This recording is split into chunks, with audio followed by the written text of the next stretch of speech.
about walking with Jesus that I die to myself, it is that I can rise with him again. A keresztnek az útja az a dicsőséges feltámadáshoz vezet. The way of the cross leads to the glorious resurrection. És a Jézussal való együttélés az nem csak arról szól, hogy nap mint nap meghalok önmagamnak, hanem arról is szól, hogy engedem őt győzedelmeskedni az én életemben. And walking with Jesus daily doesn't only mean that every day I die to myself, but I let him be victorious in my life. Az, hogy meghalok önmagamnak, az csak egy része annak, hogy ő dicsőségesen megmutassa a hatalmát és szeretetét és kegyelmét az én életemben. Dying to ourselves is only part of him being victorious in our lives. Megnéztük azt, hogy mennyire fontos visszajönni az atyai házba újból, meg újból. And we have looked at how important it was to come back to the house of the Father again and again. És nem úgy, mint ahogy a tékozló fiú tette, hogy szolgálóként remélte a helyét újból az atyai házban, hanem fiúként, örökösként. And we shouldn't come back as the prodigal son did, that he hoped to be the servant in his father's house, but we have to come back as sons, as heirs. És Isten arra hív bennünket, hogy lépjünk be bátran az ő jelenlétébe. And God is inviting us to step into his presence. Lépjünk be úgy, mint örökbefogadott fiak. To step into his presence as sons who are adopted. Mint Krisztusban örökös társak. As heirs, co-heirs in Christ. Nem csak mint szolgálók, akik remélik, hogy meghúzhatják valahol magukat a sarokban. Not as servants who hope to be safe in one of the corners. hanem mint örökös társak. But as co-heirs with Christ. Olyanok, akik abban részesülhetnek, amiben korábban csak Krisztus és az Atya részesülhetett. People who can take part in such things that only belong to Jesus and the Father before. De az Istennel való együttjárásnak része ez a mindennapos folyamata, hogy magunknak meghalunk azért, hogy engedjük őt dicsőségesen élni. And this process of dying to ourselves and letting Jesus be victorious in our lives is a great part of walking with Jesus.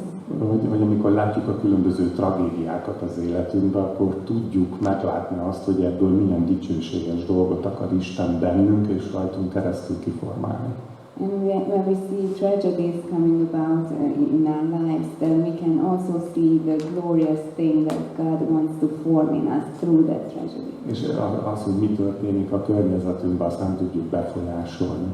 And we cannot have an effect on what is happening around us. De azt, ahogyan ezekre reagálunk, és ahogyan Istennel ezeket megéljük, az teljesen más dolog lehet. The way we react to these things and as we live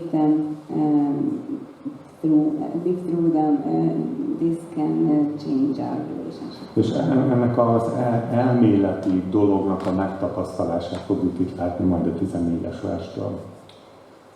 And we can see a practical application of this theoretical teaching in this coming section. 14-es verstől fogjuk Pick up in verse 14. Itt az átváltozás hegyéről visszatérnek a többi tanítványokhoz. They're coming back from the Mount of Transfiguration. Jesus and his three disciples are coming back to the rest of the disciples. És amikor visszatértek a többi tanítványhoz, azokat éppen nagy sokaság vette körül, és a törvénytanítók vitatkoztak velük. Amint az emberek meglátták Jézust, elcsodálkoztak és odafutottak, hogy köszöntsék. When they came to the other disciples, they saw a large crowd around them, and the teachers of the law arguing with them. As soon as the people saw Jesus, they were overwhelmed with wonder and ran to greet him. Jézus megkérdezte, miről vitatkoztok? Egy férfi válaszolt a tömegből, Mester, elhoztam a fiamat hozzád. Egy olyan szellem lakik benne, amely megnémítja, és valahányszor ez a szellem megragadja, a fiam a földre zuhan, habzik a szája, fogát csikorgatja, és megmerevedik. Kértem a tanítványaidat, hogy űzzék ki belőle a gonosz szellemet, de nem voltak rá képesek. What are you arguing with them about? He asked. A man in the crowd answered, "Teacher, I brought you my son who is possessed by a spirit that has robbed him of speech. Whenever it seizes him, it throws him to the ground. He foams at the mouth, gnashes his teeth, and becomes rigid. I asked your disciples to drive out the spirit, but they couldn't." Képzeljétek el ezt az egész jelenetet, ahogy Péter, Jakab és János, meg Jézus jönnek le az átváltozás hegyéről, a dicsőséges találkozásból. Just imagine this situation as Peter, James, and John are coming together with Jesus from the Mount of Transfiguration, and everything is so glorious. És leérkeznek ide, és mit találnak? Azt, hogy veszekednek az emberek. And they come to the rest of the disciples, and they find them arguing with people. Biztos Péter azt gondolta, hogy na ugye megmondtam, jobb lett volna ott maradni. Peter must have thought, I told you it would have been better for us to build a tent up on the mountain. Csak jó lett volna ott maradni Illéssel, Mózessel, veled, és ott sátorozgatni, mint ezeket az embereket hallgatni. It would have been better for us to stay there with Elijah and Moses, and it would have been so great, and we came here seeing these people arguing. A veled való élet, Uram, a te szolgálatod olyan csodálatos lenne, csak az emberek ne lennének. Serving you and living with you, Lord, would be so wonderful if only these people wouldn't exist. Ha nem kellene foglalkozni a veszekedő emberekkel állandóan. If we didn't have to deal with arguing people all the time. És akkor ottan gondolkodott Péter, hogy mondta az atya, hogy hallgassuk Jézus. Na, mit fog mondani Jézus erre? And Peter must have thought, oh, the Father told us to listen to Jesus. Now let's listen to Jesus, what he's going to say to this. Na, meghallgatom, hogy erre mit mond Jézus. Now I'm curious what he's going to say. És itt vitáznak a törvénytanítók, a tanítványokkal, közben ezt az egész sokaság nézi. And the disciples are arguing with the teachers of the law, and the crowd is watching. És ne felejtsétek, hogy a törvénytanítók az ő saját meggyőződésük szerint Isten képviselik ebben a világban. And don't forget that the teachers of the law, by their own conviction, they represent God in this world. A tanítványoknak szintén ez a feladatuk, hogy mutassák be Isten országát, ami elközeledett, mert eljött közéjük.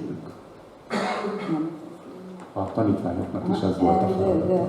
The job of the disciples was also to show the people that God has come among them and His kingdom has arrived. Egyfajta értelemben ez egy remek helyzet, hiszen egy csomó hitetlen ember nézi és hallgatja őket, és így van lehetőségük arról, hogy beszéljenek Isten országáról. And in a sense, it's a great opportunity because there are many unbelieving people watching them, and they have the opportunity to speak about the kingdom of God. De mit látnak a nem hívő emberek ebből az egészből? But actually, what do the unbelieving people see of all this? Csak azt mondják, hogy két csoport, aki mind a ketten azt mondja, hogy ő Isten képviseli, egymással vitatkoznak. They see two groups, both of whom say that they represent God, and they are arguing with each other. És közben azon gondolkodnak, hogy nagyon akarunk egy ilyen Istent ismerni. And they are thinking, do I really want to know a God like this? Vagy még rosszabb, akarok én is egy ilyen Istent képviselni mások előtt. Or do I really want to represent a God like this? És ráadásul, ha rádöbbensz arra, hogy mind vitatkoznak, akkor még borzasztóbbá válik a helyzet. And if you actually realize what they are arguing about, the situation becomes even worse. És ezt Jézus meg is akarta mutatni a törvénytanítóknak is, a tanítványoknak is, meg a hallgatóságnak is, hogy nézzétek meg, mennyire szánalmas az, amit vitatkoztok. And Jesus also wanted to make it clear for each group, the teachers of the law, his disciples, and the crowd, how pitiful it was, what they were arguing about. Mert arról vitatkoztak, hogy a tanítványok nem tudták kiűzni a gonosz szellemet abból a fiúból, akit egy összetört lelkű édesapa hozott oda. Because they were arguing about the fact that the disciples were not able to cast out the demon of a boy who was brought there by his father. Nem tudom, érzékelitek-e, hogy ebből a szerencsétlen ember helyzetéből egy elméleti problémát csináltak, jól felfújták, hogy lehessen rajta vitatkozni, és ezen keresztül próbálták Istent bemutatni azoknak, akik nem ismerték Istent. Mennyire visszás gondolkodás ez? I don't know if you realize that they took a poor man's situation, the poor father's situation, and made it to be a great theoretical problem that they could argue about, and they represented this to the crowd. És fontosabb volt számukra az, hogy a hallgatóságot meggyőzzék, hogy nekünk van igazunk, nem neki, mint sem az, hogy megmentsék ezt a szerencsétlen gyermeket a gonosz szellemtől. And it was more important for them to convince the crowd that they were right in this situation. It was more important for them than actually saving that poor boy. Ez pontosan olyan lenne, mint hogyha egy szegény özvegyasszony bejönne a gyülekezetbe. The situation is similar as if a poor widow would come to the church. Igen nagy szükségben, szellemi, érzelmi, akár anyagi szükségben. And she would be in great need, spiritually or emotionally or financially. És ahelyett, hogy segítenénk neki, arról kezdenénk el vitatkozni, hogy szerintem Isten mit tanít arról, hogy kinek kellene, meg hogy kellene segíteni egy szükségben lévő özvegyasszonynak. Instead of actually helping her, we will start arguing about who should help her and why they should help her and what God's word says about this. De közben nem foglalkoznánk vele, csak örülnénk, hogy feldobta a témát. But at the same time, we wouldn't take care of her needs. We would be just happy that this topic came up. És ezt látjuk a történetből, hogy a tanítványok nem tudták kiűzni ezt a gonosz szellemet a fiúból. And we see in the story that the disciples were not able to cast it even out of this boy. De nem tudom, hogy megfigyelitek-e a történetből, hogy de a törvénytanítók se űzték ki ezt a gonosz szellemet a fiúból. But I don't know if you actually realize that the teachers of the law were also unable to cast it out. És mint kiderült, a törvénytanítók valószínűleg arról vitatkoztak a tanítványokkal, hogy azért nem tudjátok kiűzni ezt a gonosz szellemet a fiúból, mert elnémította a fiút, és ezért nem tudta megmondani a démon a nevét, és így lehetetlen kiűzni a démon bárkiből is, hogy tudnád a nevét. And the teachers of the law were probably arguing with the disciples about the fact that it's impossible to cast out the demon because it made the boy mute and the boy is unable to tell them the name of the demon, and you cannot cast out a demon if you don't know its name. Az ő elképzelésük szerint ugyanis gonosz lelket csak úgy lehetett kiűzni, ha tudtad a nevét, és a nevét szólítva parancsoltál neki. Because according to their belief, you could only cast out a demon if you actually knew its name and would call it by its name and tell him to go out of the boy. És mivel ez az eset nem ilyen eset, ezért nem is kell ezzel foglalkozni, hogy kiűzik el a gonosz démont vagy sem, ez egy lehetetlenebb kategória. And since in this situation this is not possible because the boy cannot tell the name of the demon, this is an impossible situation. Úgyhogy ezzel felesleges foglalkozni. You don't have to do anything about it. Nem tudom, hogy figyelitek-e, hogy ebben a gondolkodásban hol jelenik meg Isten. I don't know if you have realized God's place in this whole situation. Ott jelenik meg, hogy mi vagyunk az Istenek. Actually, it tells us that we are gods. És mi, ha tudjuk a démon nevét, akkor ki tudjuk parancsolni And if bárkiből. we know the name of the demon, then we can cast it out. És Istenre igazából nincs is szükség.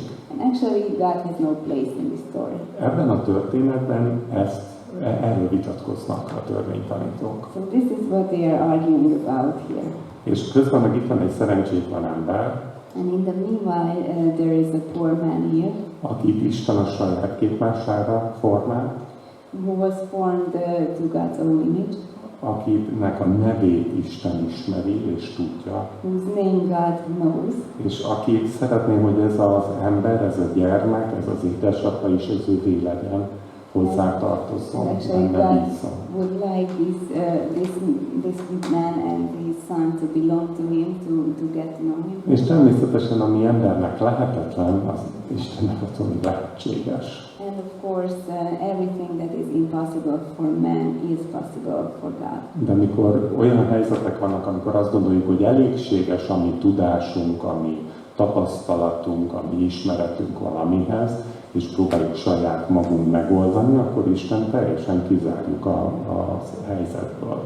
Whenever we get into a situation where we think that our knowledge and our skills are sufficient, then we just close God out of the story. És nem tudom, figyelitek-e, hogy mit tanít ez a történet a sokaságnak? And I don't know if you realize what this whole story is teaching to the crowd. Az egyik oldalról, a tanítványok oldaláról azt tanítja, hogy mi bízunk Istenben, megpróbáljuk kiűzni ezt a gonosz szellemet, de nem sikerül. On the part of the disciples, it teaches the crowd that although we trust in God, we are not capable of casting this demon out of this boy. De mivel ez nem történik meg, ezért Isten vagy képtelen ezt a gonosz szellemet kiűzni, vagy annyira gonosz Isten, hogy nem akarja kiűzni. And since it doesn't happen, there are two possibilities. Either God is unable to cast this demon out, or he is so wicked that he is not willing to cast this demon out. A törvénytanítók oldaláról pedig azt tanítja a történet Istenről a sokaságnak, hogy Isten nem érdekli az emberi nyomorúság. On the part of the teachers of the law, this story teaches to the crowd that God is not interested in the misery of people. Sőt, Istenbe bízni az egy hiba. And actually trusting in God is a mistake. Az a jó, ha vallásos lépésekben bízol. You should put your trust in religious traditions and steps. Azaz magadra kell támaszkodni, és hogyha ezt ügyesen megtanulod, jól fog menni minden. So you need to actually trust yourself, and if you are good at trusting yourself, then you will be good. Igaz, nem lehet majd mindent megoldani vele, de ez bőven elég. It's true that you will not be able to solve every problem, but it's enough for you. Nem tudom, szerintetek, hogy sikerült ez a tanúbizonyság itt ebben a részben, akármelyik oldalról? Hát szerintem katasztrofális lett. What do you think about this? What great witnesses the disciples or the teachers of the law were in this story? I think it was a catastrophe. És nagyon sokszor lehet, hogy a te élethelyzetekben is ezt tapasztalod, hogy lehet, ez egy katasztrofális dolog volt, ahogyan Isten képviseltem ebben az adott helyzetben, vagy a mai nap. You might also think about your own life that sometimes in a situation where you are in, you are not able to represent God in the best way, and it's a catastrophe. És akkor azt gondolod, mint amit Péter gondolt valószínűleg, hogy ugyanúgy megmondtam, hogy jobb lett volna ott maradni a hegyen. And then you might think, like Peter, I told you it would have been better to stay out of this, to stay on the mountain. Na ezért jobb, hogyha elkülönítem magam másoktól, és félrevonulok, és csak én és Isten, és akkor csodálatos lesz minden. So it's better actually for me to separate myself from other people and go aside and just stay with God and not bother anyone. De Jézus nem erre hívott minket. But this is not what Jesus called us to do. És pontosan ezekben a gyengeségeinkben, ezekben a bénaságainkban akarja megmutatni az ő szeretetét és az ő erejét. And it's exactly because exactly through these situations when we are insufficient, He wants to show His grace and love. És itt a 19-es versben mond Jézus válaszol Jézus erre az egész helyzetre. 19. And in verse 19, Jesus answers to this whole situation. Milyen hitetlen és romlott ez a nemzedék. Meddig kell még veletek maradnom, meddig szenvedjenek el még titeket? Hozzátok ide ezt a fiút, mondja Jézus. Oh, unbelieving generation, Jesus replied, how long shall I stay with you? How long shall I put up with you? Bring the boy to me. Az hitetlen nemzetség. Ezt kinek mondta ezekből az embercsoportokból? A törvénytanítóknak, a tanítványoknak, vagy az ott álló sokaságnak, vagy éppen az apának, vagy a fiúnak? Who does Jesus address this unbelieving generation to? Which group of people? The teachers of the law, or his disciples, or the crowd, or the Father and the Son? Mindazoknak, akik hitetlenek voltak, akik nem akartak benne bízni. Actually, to everyone who were not willing to put their trust in him. Mert ez volt közös bennünk, hogy Isten szeretetében, kegyelmében ebben a pillanatban nagyon kevés bizalom volt a szívükben. Because in this moment, actually, in their heart, there was a lack of faith and trust towards God. Talán a legnagyobb bizalom és a legnagyobb remény az az apa szívébe volt, aki odahozta a fiát, hogy segítsetek, aki segítséget kért. Probably it was the father who had the greatest trust in God because he brought his son to Jesus. És Jézus nem azt mondta, hogy hát akkor megyek is vissza a hegyre. And Jesus' reply wasn't that, okay, then I'll just go back to the mountain. Igazad volt, Péter. You were right, Peter. Tényleg jobb lett volna maradni. It would have been better to stay there. Azt mondta, hogy hozzátok ide. No, his reply was, bring the boy to me. Jézus nem tudta volna messziről kiűzni az démont a gyermekből? Couldn't Jesus have cast out the demon from afar? Hát dehogy nem. Of course he could have. Ő nem tudott volna oda menni a fiúhoz?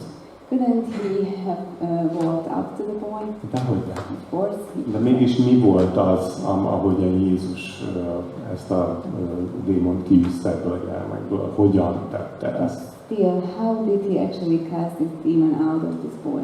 Úgy akarta, hogy bevonja mindazokat, akik ebben az egész csúnya helyzetben benne voltak. He wanted to do it in a way that he would involve everyone who was there and was part of the situation. Nem kezdte el kioktatni őket lépésről lépésre, hogy ki mit csinált rosszul. He didn't start to lecture them about what they did wrong and how they did it wrong. Csak elmondta, hogy a probléma az a benne való bizalom hiányából fakadt. He just told them that the problem was that they didn't put their trust in him. Hogy nem hittek benne. That they didn't believe in him. De úgy akarta megszabadítani ezt a gyermeket, hogy be akarta vonni a többieket is ebbe a folyamatba, és ezért mondta nekik, hogy ti hozzátok ide a fiút hozzám. Legyetek ti is részesei ennek az egésznek. He wanted to cast the demon out of this boy by involving all the people who were there, and that's why he told them, bring the boy to me. És igazából ez az egyik legszebb szolgálat, amit tehetünk, hogy odahozzuk az embereket Jézushoz. And actually this is one of the greatest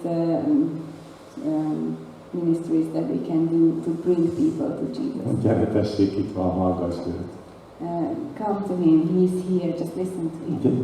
Gyere, hidd el, ő fog csodát tenni az életedben. Come to him and believe that he is going to do a miracle in your life. Őt hallgass, mert az ő szavai fognak megváltoztatni. Listen to him because his words will change your life. Ő fog kegyelmet adni, ő fog csodát tenni az He életedben. will give you grace and he will do a miracle. És ez a Jézushoz hozó szolgálata, a szolgálatunknak az egyik legnagyobb része.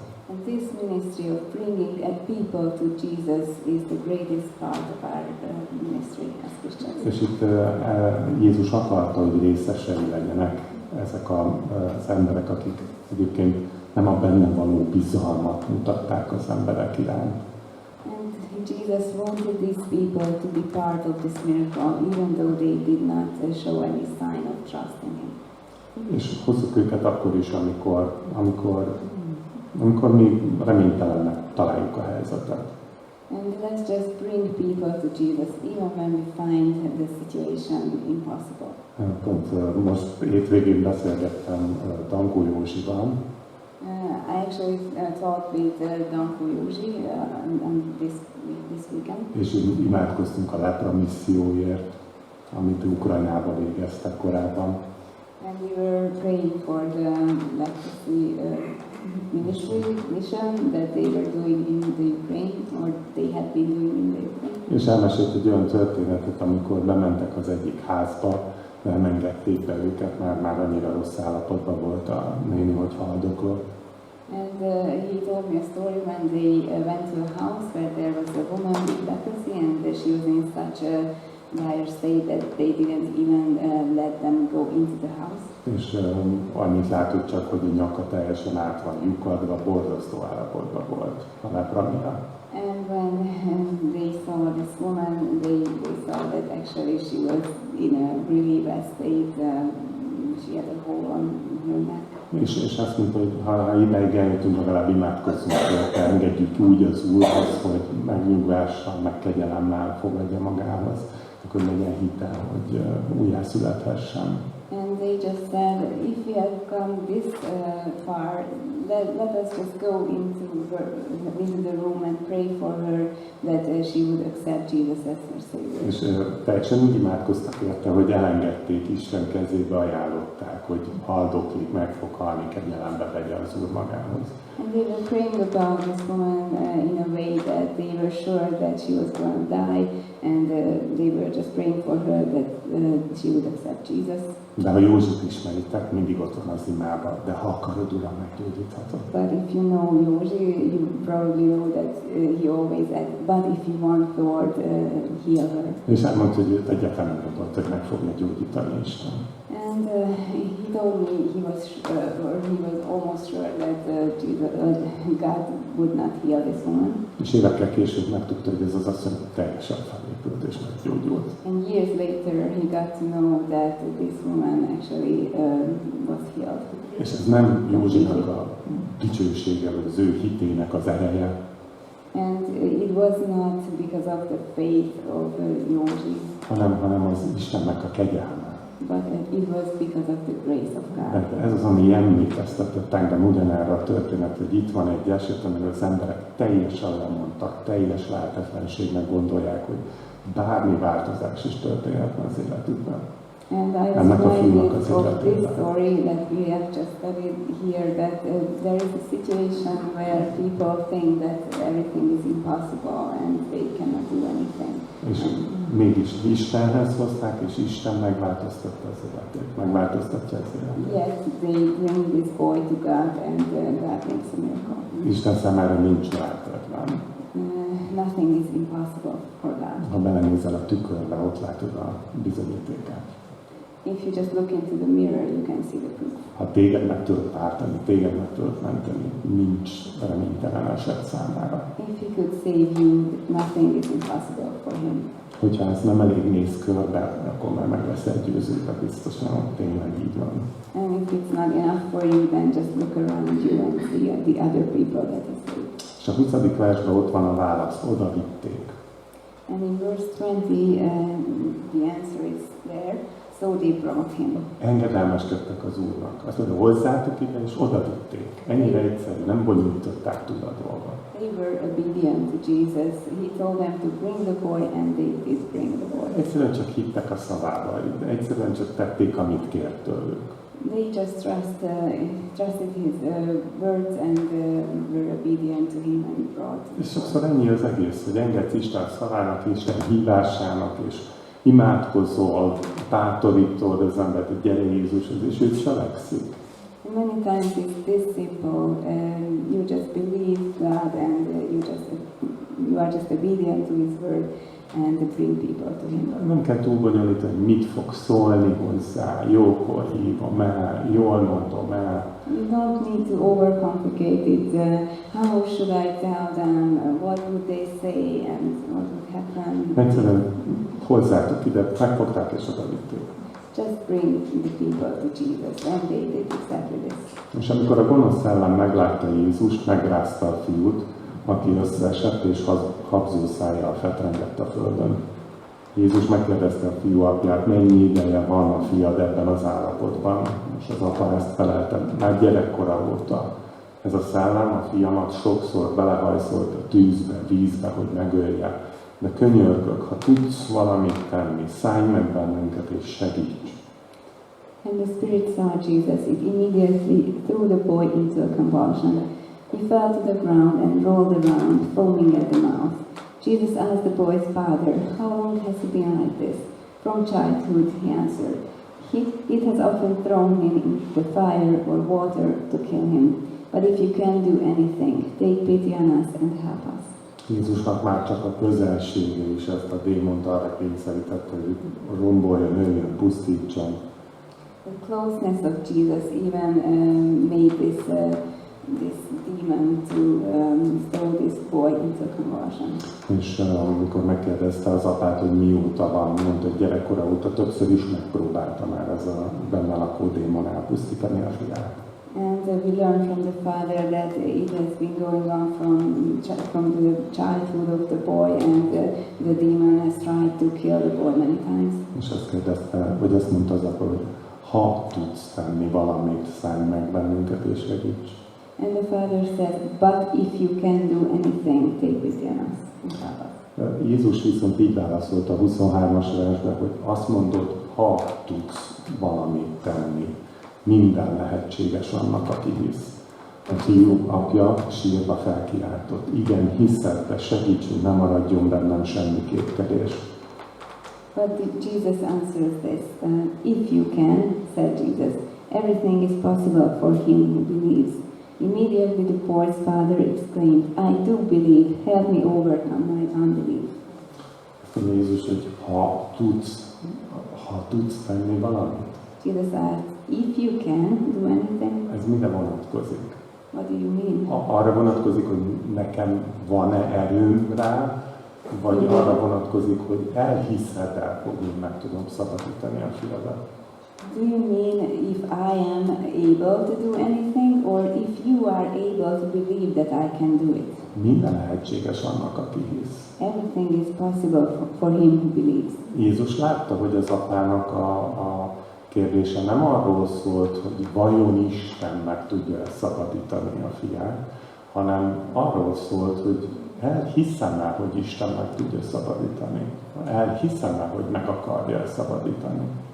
Jesus saw that the question, or the question of the father was not about if God was able to heal his son, but if he was able to believe that God was willing to heal his son. El tudom-e fogadni, hogy Isten tényleg ennyire szeret, hogy meg akar menteni? Am I able to accept that God really loves me so much that he wants to save me and help me? Mert azt elfogadom, hogy Isten úgy szerette a világot, kivéve engem, hogy az egyszülött fiát adja érte. Because I can accept that God so much loved the world, not me, that he gave his only begotten son for the world. De aztán nem bírom elhinni, hogy azért is adta, hogy engem is megmentsen. But I am not able to accept that he also gave his son for me personally. És azt látjuk, hogy az apa felkiáltott és felismerte, hogy igen, hiszek Istenem, de segíts az én hitetlenségemen. So we see the father exclaiming, I do believe, help me overcome my unbelief. Bízok benned, de nem eléggé. And the father did want to trust Jesus, but he saw that it was not enough. És pontosan ezt mutatta meg a hitének az őszintességét. And this is what actually shows the sincerity of his belief. Mert hogyha valaki nem hisz Istenbe, akkor ezt nem látja problémának. Because if someone doesn't believe in God, then he doesn't realize that this is a problem. És nem látja a hitetlenségének, a bizalmatlanságának a mértékét az életében. Úgy gondolja, hogy minden rendben. And they don't realize their unbelief, the rate of their unbelief in their lives. Pont az, hogy ezen gondolkodik az apa, mutatja meg azt, hogy ő bízik Istenben, de vágyik arra, hogy még jobban bízna a szeretetébe. Még inkább vágyik arra, hogy tudna bízni az ő megmentésében, az ő kegyelmében. The fact that this father says this shows us that he does trust in God, and he wants to put his trust in God, but he also knows that his faith is not enough and he wants more faith. Minél jobban ismerjük Istent, annál jobban látjuk, hogy és még mennyire nem ismerjük őt. The more we know God, the better we see how much we actually don't know. Minél inkább járunk vele, bízunk benne, annál inkább látjuk, hogy és még mennyi mindenben vannak fenntartásaink, vagy még mennyi minden van az életünkben, amit még nem adtunk át neki teljes bizalommal. The more we walk with Him, the better we see how many areas there are in our life that we haven't put into His hands yet. És persze, ha nem mondanánk el Istennek, Isten akkor is tud már. And if we didn't tell God, He also knows. Ezt nem Istennek kellett hallania, hanem az apának kellett, hogy felismerje, hogy ez tényleg így van. And it wasn't God who needed to hear this father say this, but it was the father who needed to realize that his faith was not big enough. Hogy az apa felismerje azt, hogy igen, bízok Istenbe, de vágyok arra, hogy még jobban bízok, és vágyok arra, hogy az életem minden területében átadjam neki a vezetést. He needed to realize that even though he believed in God, he needed even greater faith, and he needed to put each area of his life into God's hands. És figyeljétek meg, ennek az apának a szíve nem megkeményedett Isten iránt az évek alatt, hanem vágyakozott Isten iránt még inkább. And the heart of this father did not grow cold towards God through the years, but he desired to know him even more.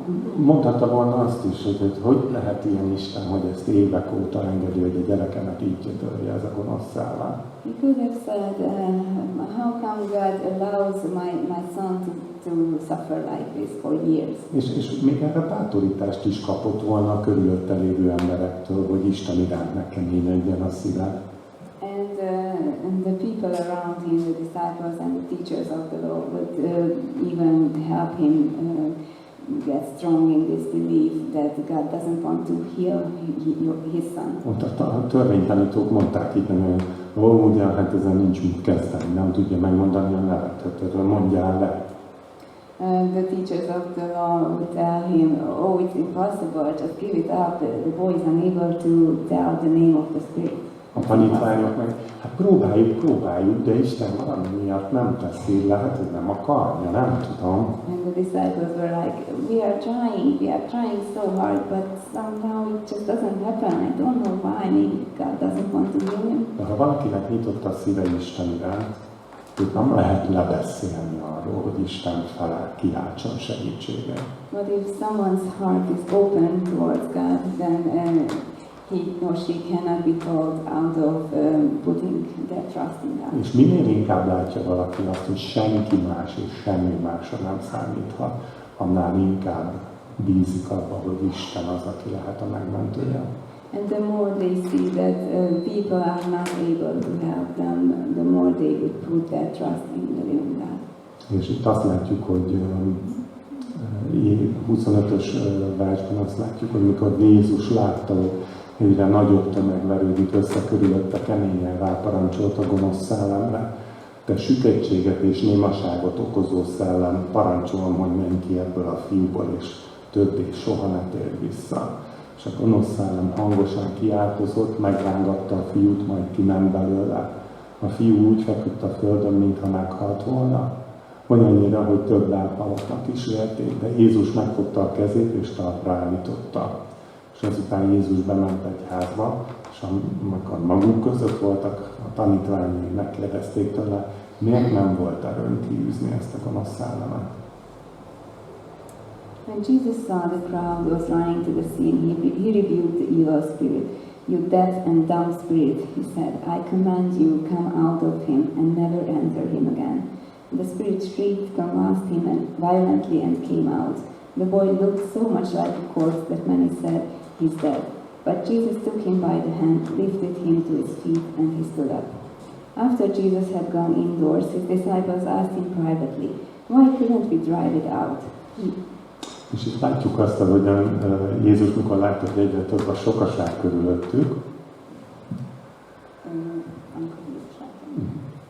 so we see that when Jesus sees that the crowd is getting bigger and bigger around them, akkor ráparancsolt a gonosz szellemre, hogy menjen ki a fiúból és ne térjen vissza. Then he commanded this evil spirit to come out of the boy and never enter him again. Nem tudom, figyeljétek a nevét a gonosz szellemnek, hogy szólította meg. Don't know if you realize the name of the spirit, the evil spirit. Te sükettséget és némaságot okozó szellem. You deaf and dumb spirit. Törvénytanítók döbbenten ezt, hogy ezt így is lehet. And the teachers of the law were like, oh, so you can do it like this too. Így is megszólíthatod a démont. Hú, ez egy teljesen új dimenzió volt You számukra. can call a demon like this. This was a great new dimension for them. És ők meg se próbálták. And they didn't even try it. És azt látjuk, hogy a gonosz szellem kiment a fiúból. And we see that the evil spirit went out of the boy. És olybá tűnt, mint hogyha a fiú meghalt volna, de aztán Jézus talpra állította. And it seemed as if the boy was dead, but then Jesus made him stand on his feet. Nyilván ennek a fiúnak megváltozott az élete. The life of this boy was changed. Még nem született itt újjá, He wasn't born again yet, de megismerte Istennek a hatalmát, Istennek az iránta való szeretetét. but he realized the greatness of the love of God and the power of God. És hirtelen a körülöttől lévő embereknek is mind bizonyság volt, hogy Isten igenis törődik velünk.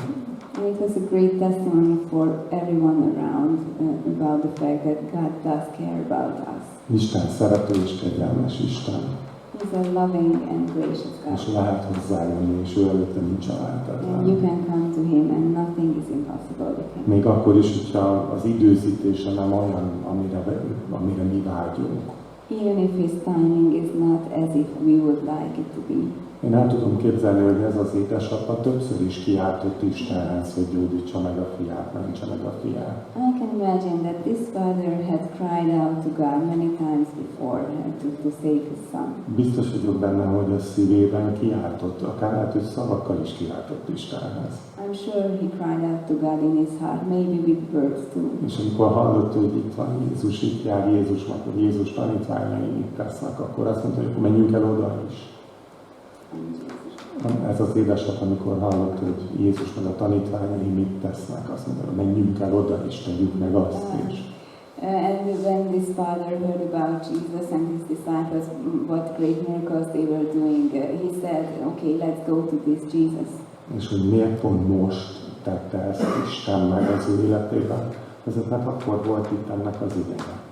And why it happened right at that time and that Jesus healed this boy, because then was the time for it. Hát Isten ezen keresztül akarta megdicsőíteni saját magát annak a fiúnak az életébe, az édesapa életébe, a tanítványok és a törvénytanítók, meg a sokaság életében, meg a mi életünkben is. Because God wanted to glorify himself in this situation in front of the boy and the father and the teachers of the law and the disciples and the crowd. És itt azt látjuk, hogy megdöbbenve áll mindenki, a tanítványok is megdöbbenve állnak. And we see that everyone is astonished that they are just in awe. És megkérdezték a tanítványok, hogy mi ezt miért nem tudtuk megcsinálni. And later the disciples asked Jesus, why were not we able to cast the demon out? És mi is akartuk, mi is úgy csináltuk, hogy mondtad nekünk. We wanted to cast it out and we did as you told us to do. És azt mondja Jézus a 29-es versben, ő így válaszol, ez a fajta semmi mással nem űzhető ki, csak imádkozással és böjtöléssel. And Jesus replied, this kind can come out only by prayer. Itt több mindenre is fényt vetített Jézus, például arra, hogy a gonosz szellemek között igenis vannak különbségek, vannak erősebbek, vannak más rangban lévőek. Jesus actually sheds light on many things here. First of all, that there are differences between evil spirit and evil spirit. Some are stronger and some are more powerful.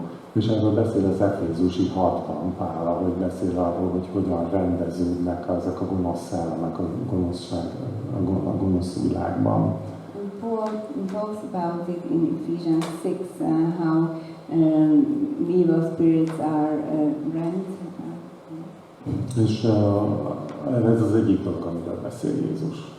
A másik dolog pedig az, hogy azt mondja, hogy ez csak imádkozással és böjtöléssel űzhető ki.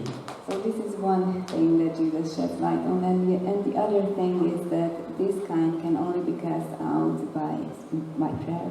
És azt mondja, hogy az imádkozás és böjtölés, ez hirtelen itt nem kezdett el Jézus böjtölni, meg imádkozni ebbe a 2 percben, amíg kiűzte a démon, hanem ez az életének a rendszeres része volt. And he says by prayer and fasting, and it's not like he started to fast for this boy at that moment. No, it was a regular part of his life. És mind a böjtölés, mind az imádkozás egy olyan dolog, amit ha tesszünk az életünkbe, az Istenre való utaltságunkat erősítjük meg. And both things, fasting and prayer, are things in our life that strengthen our dependence on God when we do it regularly. Mind az imádság során, mind pedig a böjtölés során azt fejezzük ki, hogy tőle függünk. We express by both prayer and fasting to God that we are dependent on Him. Minél kevesebbet imádkozunk és minél kevesebbet böjtölünk, annál inkább elhisszük magunkról, hogy megy ez nekünk magunktól is. If we do not do these things, then we show that we believe that we are sufficient enough in ourselves. Hogyha csak a krízis helyzetekben imádkozol, akkor az azt jelenti, hogy egyébként jól tudom élni az életemet, jól tudom irányítani én magam is. Istenre csak akkor van szükségem, hogyha valami nehézségbe akadok bele. If you only pray in critical situations, then you are saying that you are sufficient in yourself. You only need God when something critical happens. Ugyanez a helyzet a böjtöléssel is. And the same goes for fasting. Hogyha valamit nagyon akarok Istentől, akkor böjtölök, és akkor rá tudom venni, hogy hát látod, még böjtöltem, és jobb lenne, ha meghallgatnál. If I really want to convince God to do something, then we even fast, and then we can say to God, I even fasted for this. De hogyha rendszeresen böjtölsz, és mindig ahányszor éhes vagy arra, azzal azonosítod, hogy Uram, így vágyok utánad, és ennyire van rád szükségem, akkor ez az életed rendszeres részévé válik, hogy Uram, rád van szükségem, úgy, mint ahogy a testemnek az ételre. But if you do it regularly, then you express it to God regularly that you are in need of Him. You need Him the way you need food. És egyre inkább tudatosabbá válik benned, hogy szükséged van Istenre. And it just becomes more of a reality for you that you are in need of God. És Jézus így válaszolt nekik, hogy na, ez két dologból áll a helyzet, vannak erősebb gonosz szellemek, meg egyébként meg minél közelebb vagytok hozzám, minél inkább tőlem függtök, annál jobban fogjátok látni az erőmet és a hatalmamat az életetekben. So Jesus sheds light on two things. There are evil spirits who are stronger than other evil spirits, and the more dependent you are on me, the greater things you can accomplish. És minél közelebb vagyunk Istenhez, annál hatalmasabban tapasztaljuk meg az ő erejét, az ő jelenlétét az életünkben. And the closer we are to God, the greater things we can experience in our lives. Köszönjük neked, Uram, hogy szeretnél minket. Lord, we thank you that you love us. És hálásak vagyunk neked, Uram, azért, hogy te olyan kegyelmes és olyan türelmes vagy velünk. And we are so thankful to you that you are so gracious. Hogy nem teremtesz le minket, meg nem szítsz le bennünket, hanem hajlandó vagy végig menni velünk az adott helyzeteken, amiket elrontunk az életünk során. You are not scolding us for our mistakes, but you are willing to walk with us through our difficult situations. És nem csak kioktatni akarsz, hanem akarod, hogy részesei legyünk annak, ahogy megtapasztaljuk a te erődet mások életében. And you don't want to lecture us, but you want us to experience your power as you are doing things in the lives of others. És akarod azt, hogy megtapasztaljuk a te erődet és a te megbocsátásodat, kegyelmedet a mi életünkben. You want us to experience your love and your forgiveness in our own lives as well. Köszönjük, hogy te vagy az, aki a hitetlenségünkkel foglalkozol, és egyre nagyobb bizalmat építesz a szívünkbe irántad. Thank you that you are the one who takes care of our unbelief and you want to build greater trust in us. Megértjük, Uram, azt, hogy a hit is tőled van, ez is egy ajándék. We understand it, Lord, that faith is a gift from you. De akarunk egy nyitott szívet adni neked, és kérni azt, hogy segíts a mi bizalmatlanságunkat, a mi hitetlenségünket az életünk különböző területein. And we want to open up our hearts to you, and we want you to act against our unbelief in every area in our lives. Kérünk téged, hogy segíts nekünk rábízni magunkat. Lord, help us to put our trust into your hands. És ez a vágyunk, Uram, hogy amikor az emberek az életünket látják, akkor lássák meg a te megváltói szeretetedet, a te kegyelmedet. And Lord, we want people to see your grace and your saving love when they look at us. Hogy a bénaságaink ellenére is a te dicsőséged legyen az, ami megragadja az ő szívüket. That in spite of us being lame sometimes, that they would see your grace and your power. És imádkozunk, Uram, azért, hogy segíts nekünk embereket odahozni hozzá. And we are praying, Lord, that you would help us bring people to you. Akár olyanokat is, akik felé a rólad való bizonyságunk nem volt a legtökéletesebb, vagy a legszebb. Also people for whom our testimony of you was not enough. Köszönjük, hogy te nálad semmi sem lehetetlen. We thank you that nothing is impossible with you. És köszönjük, hogy nekünk sincs semmi lehetetlen, hogyha hozzád hozzuk az embereket. And thank you that nothing is impossible for us if we bring people to you. Uram, taníts bennünket arra, hogy hogyan járjunk közel hozzád. Lord, help us to walk close to you. Hát, hogy imádságban, böltelésben tudjunk még inkább megtapasztalni a te közelségedet, a te jelenlétedet. May we experience your closeness and your presence in prayer and in fasting. És hát, hogy egyre kevésbé bízzunk saját magunkba, és egyre inkább bízzunk te benned. And may we not put our trust in ourselves, but in you.